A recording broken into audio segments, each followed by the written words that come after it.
Hey there, welcome to everyone who is attending. My name is Kirathiha Vimalakantan. I am a PhD candidate for clinical psychology at the University of Waterloo, and I'm also a consultant for the SAAAC Autism Centre here in Toronto, Ontario. We are here today to discuss our program SAAAC Cares, which is a support program for caregivers of individuals with autism spectrum disorder. So let's get started.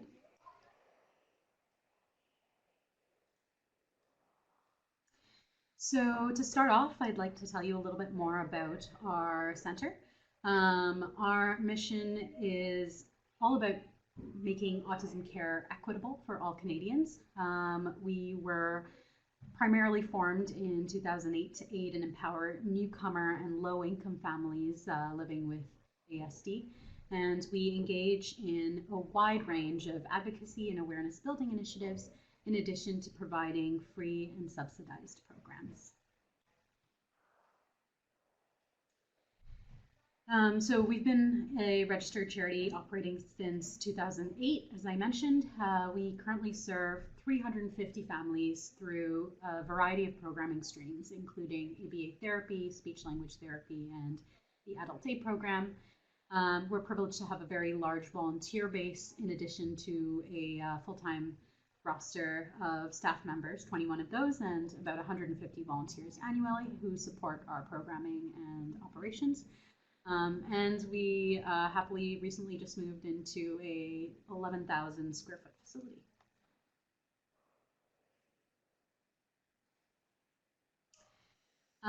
So my role here today is actually to tell you a little bit more about a very unique program, I think, to our facility when it comes to supporting families with ASD.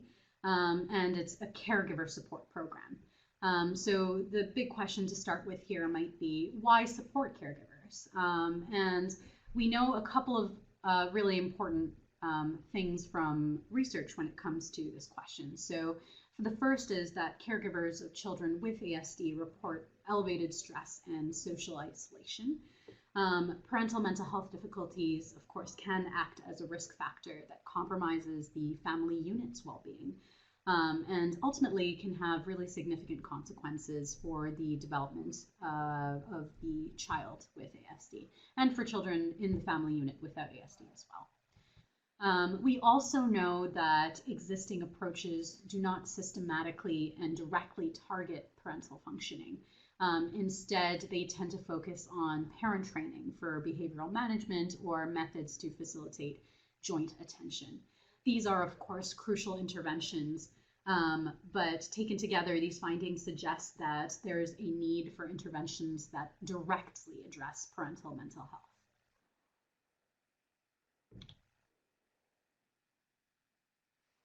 So that brings me to SAAAC Cares. Cares stands for Counselling, Assistance, Reinforcement, and Empowerment Services. Our program in a nutshell is a culturally responsive, peer-led 6-week group counseling program for caregivers of children with ASD. So there are a couple of sort of important aspects here. So the first is the peer aspect. So peer volunteers are the people who ultimately lead this program, and they are typically people from the same community with shared experiences. And that in prior evidence-based research has suggested that that can be a really effective way to deliver mental health interventions, especially in low resource settings.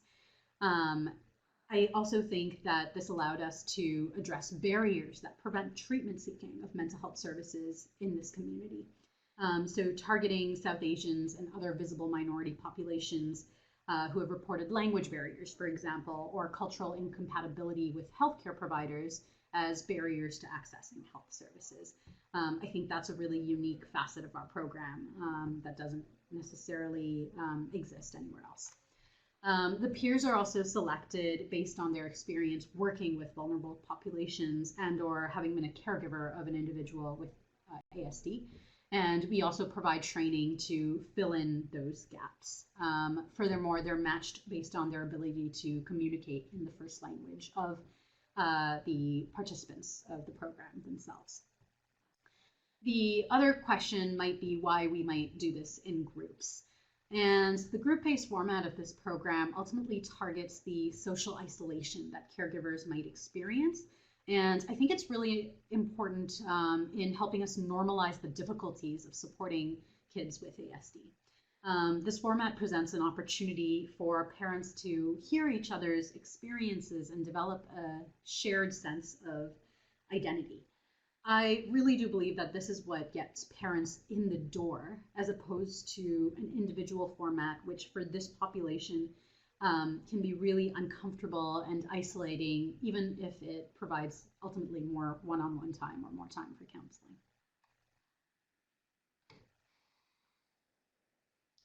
So ultimately, our program has two goals. The first being to provide parents with a forum, a safe space to share their experiences as caregivers of individuals with ASD and develop that sense of shared identity and an understanding that they're not alone in their difficulties. The second goal of this program is to provide parents with the knowledge and skills to support their own mental health in a culturally responsive manner. And we do this through a variety of techniques, including direct teaching, holding sort of open discussions among the group, having them complete interactive activities, and practicing skills, all in the service of group engagement.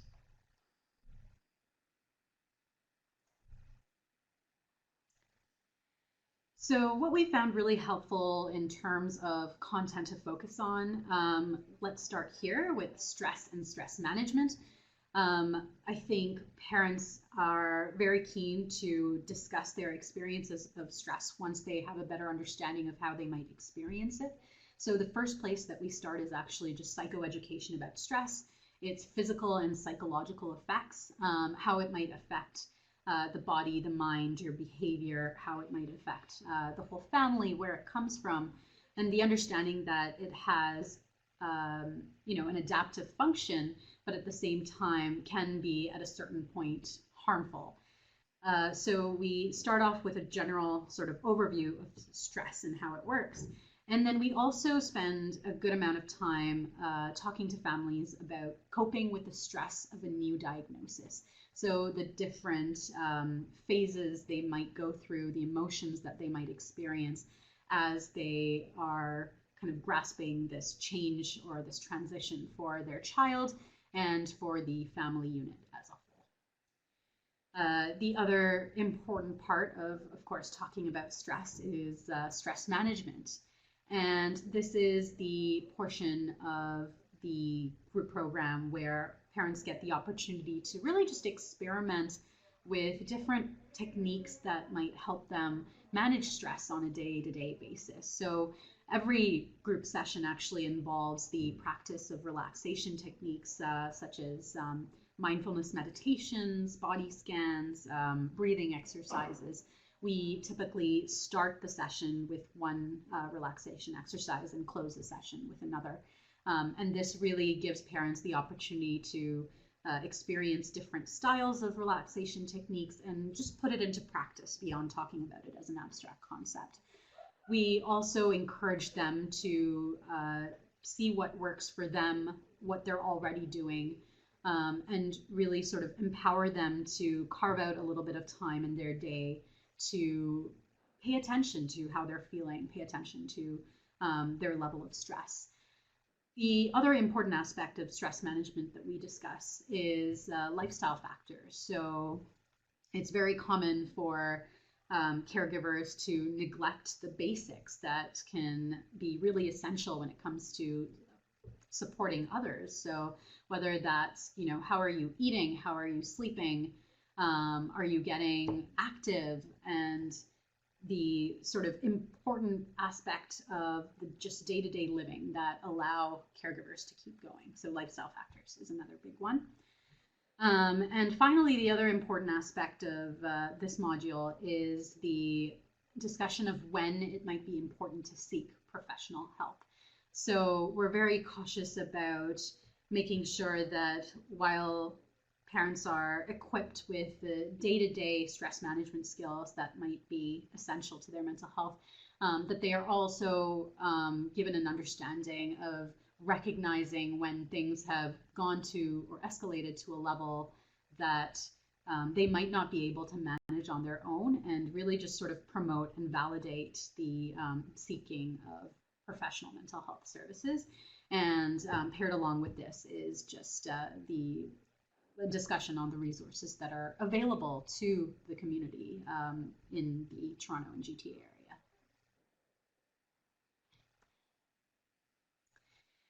So the next sort of big module in our program is what we call healthy thinking and rewriting our stories. So this module is really based from a CBT, or cognitive behavioral therapy, perspective. So we start out here with psychoeducation about the cognitive behavioral model. The essential principle here being that our thoughts, feelings, and behaviors affect the way we think, and taking a closer look at those components and allowing parents to gain the skill of catching their thoughts, identifying their feelings and their behaviors, and even being able to sort of think about how they go about their daily lives in this way. Another important component here is the development of the awareness of self-talk. So the idea that how we talk to ourselves actually has an impact on how we feel and how we behave. This also includes a discussion of thinking traps or cognitive distortion, so different ways in which our brains, for example, are designed to lead us astray. And then we pair that with skills that target maladaptive or unhelpful self-talk. We focus mostly on these three skills that you see here, the first being cognitive restructuring. And that is effectively the idea that you can challenge the way that you talk to yourself, or the thoughts that you have, with more adaptive thoughts. So parents might fill out worksheets that allow them to, in a given situation, break down the thoughts, the behaviors, and the feelings that they might have had, and then really kind of take a look at those thoughts and see what is actually making them feel worse as opposed to making them feel better. We also do a little bit of compassionate reframing, and that is a concept that comes actually from compassion-focused therapy. And that skill allows parents to take a more self-compassionate stance in how they talk to themselves, and ultimately allows them, or sort of gives them permission to be kinder to themselves, to be less judgmental, and to be more mindful in their style of self-talk. And finally, we also do an activity that allows them to refocus on their strengths and resources. So akin to the strategy of writing down gratitude journals, we get them to think about in their week things that they have done well, things that have brought them joy, and things that have brought them gratitude. And key to this as well is psychoeducation about self-compassion. So that is a concept that I, as an academic, am particularly passionate about, and I think psychoeducation about self-compassion and easing people into practicing the skill or the attitude of being self-compassionate can be really helpful, especially for caregivers who can often be very critical about themselves and really hard on themselves when they experience those day-to-day parenting failures, or are just having a very difficult time with their child. And these the skills that sort of load onto that component include things like self-compassionate letter writing, and sort of loving kindness meditations and have been really, really well received by our group participants so far, which is really nice given that self-compassion tends to be a fairly novel or foreign concept to many, and it can be really uncomfortable for people to start practicing. So we've gotten some really great responses to that.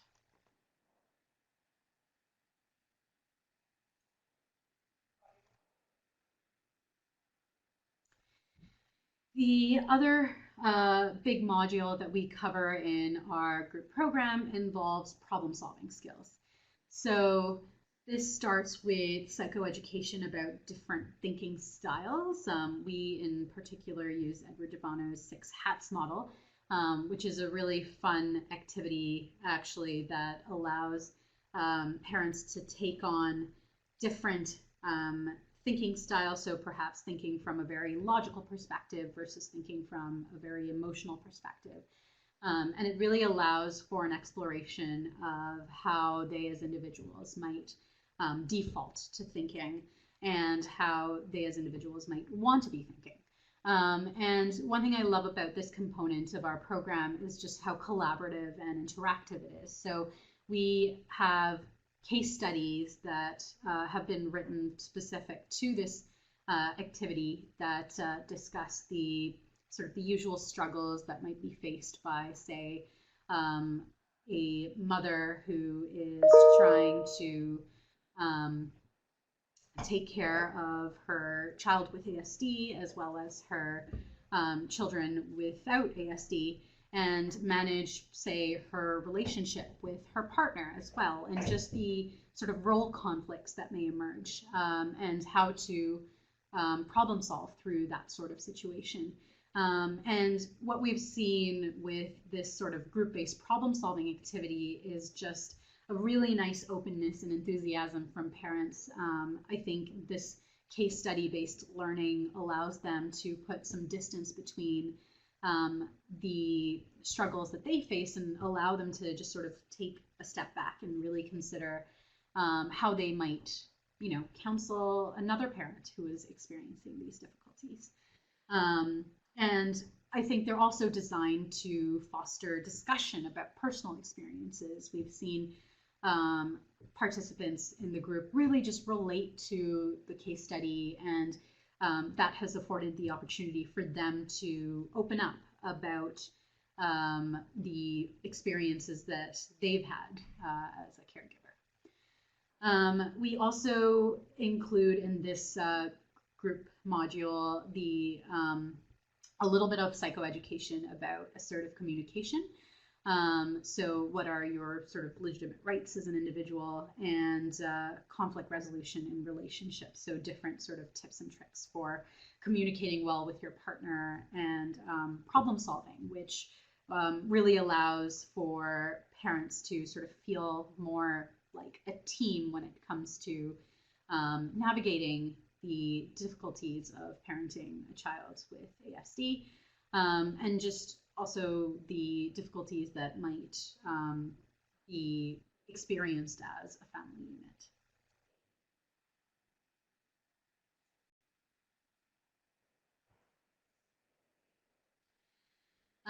So that's a little bit about how our program works. And as I mentioned, it's 6 weeks. Those components are spread out over the course of that time.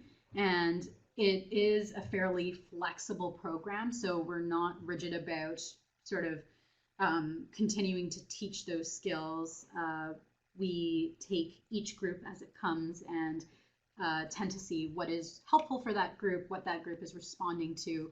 And I think that sort of flexibility has been a strength of our program, because ultimately it supports the other goal of our program, which is to provide that open forum for discussion for parents, and just allow them a space to talk about the hardships that they might experience. In terms of what we've seen caregivers gain from this program, we are partnered currently with York University to complete a program evaluation, and initial findings have been really positive. We've seen great improvements in measures that target mental health, and quality of life, according to Parental Self-Report.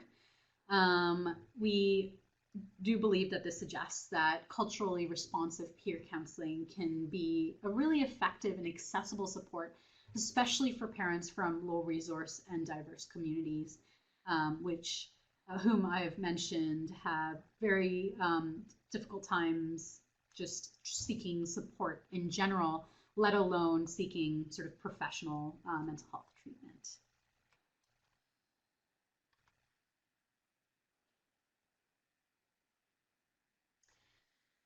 I think the other really important piece here is the understanding that caregivers gain that they're not alone in their difficulties.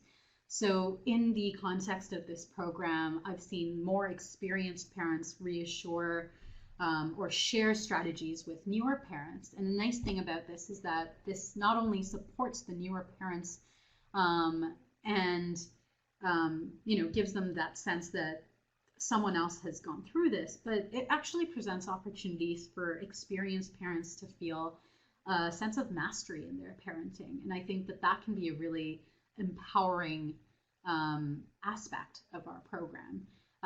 We've had previous participants become peer leaders, and that again is another sort of important development, I think, in the caregiver's sense of self-efficacy. I think the other important aspect that we impart is the foundational knowledge and the skills that are required to just identify and manage the experience of stress. So to be able to experience, the validation that comes from hearing other parents talk about just how hard it is, and then for parents to have that knowledge by themselves to understand, okay, that these physical symptoms that I'm experiencing are actually an indicator of stress, and to also feel empowered to be able to deploy skills to manage those experiences and sort of carve out that time to take care of themselves. And then there are also the preventative skills that foster more adaptive cognitive styles and promote positive self-concept. So the learning that we talked about when it came to identifying the way that we talk to ourselves, identifying the cognitive styles that we might rely on, and also how to modify those defaults that we tend to rely on. So whether that's through cognitive restructuring strategies, or whether that's through taking a more self-compassionate stance in day-to-day life, or whether that's through practicing gratitude or focusing on our strengths and resources. These are all skills that can prevent that eventual sort of slide into more serious concerns with mental health, and just more on a day-to-day basis promote a very positive self-regard. And finally, I think the most important thing that caregivers gain is a sense of empowerment, not only as individuals, but as parents who can support not only their own mental health, but also the family units. So one thing we talked about at the very beginning was the idea that the health of the caregiver actually has important ramifications for the well-being of the family as a whole. And I really do think that that is a really important gap right now that this program uniquely targets. And we are hoping to continue to see the benefits of this program. We're about to run our third round of this, and the response that we've gotten from caregivers so far has been really overwhelmingly positive.